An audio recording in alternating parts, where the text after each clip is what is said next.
This is Dr. Michael Cryer here at CVAS 2025, your social media ambassador. I'm here with Dr. Bill O'Neill.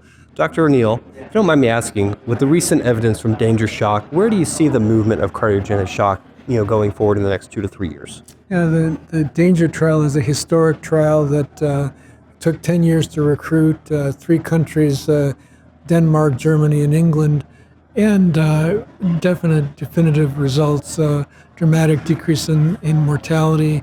The first trial this century actually to meet its primary endpoint in terms of improvement in survival in cardiogenic shock.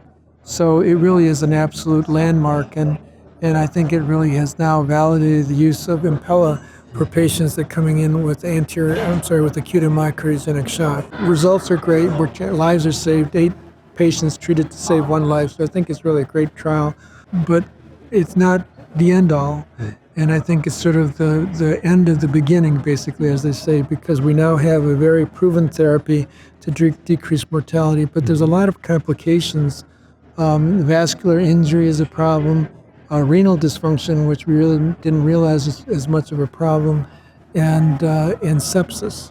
And those are kind of the adverse events. So I think that what's going to be the 2 things that we're going to need to do is how do we figure out how to get this therapy applied on a more widespread basis? Okay, because right now a lot of tertiary centers are using it, but the community hospitals aren't really using it. The penetration of use of Impella and cardiogenic shock is probably about 15% of all the patients. So there's a lot of room to expand. We have to get it sort of into the community, and we have to develop strategies for hospitals that are not capable of doing this therapy to transfer patients immediately. So that's kind of like where I think that we have to make it safer, we have to make it more broadly available, and we have to figure out how to transfer patients, basically just how we did with STEMI. I mean, we figured all of that out in the early 2000s, and we have to do the same thing now for acute myocardial shock. But the results are historic. And I'm just absolutely enthused that now that the whole space is going to explode with new trials. Those are great points. Let me ask you one more question. What advice do you have for early career interventional and structural cardiologists?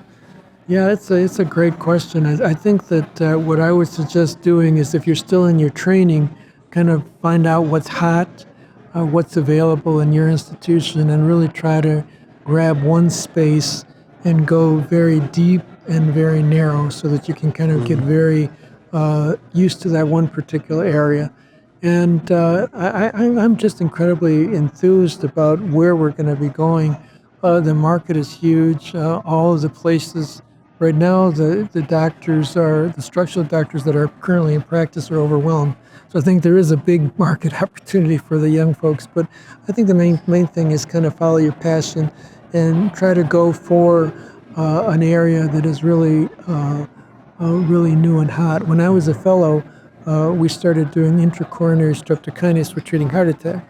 It was like brand new. It was fascinating. I mean, I fell in love with it, and then just from then on, it's like, I've been studying reperfusion therapy for 40 years. So there's all sorts of new devices that are going to be coming out, new treatments, and just kind of take a look, go to meetings, figure out what's hot and promising, and try to figure out how you can get involved.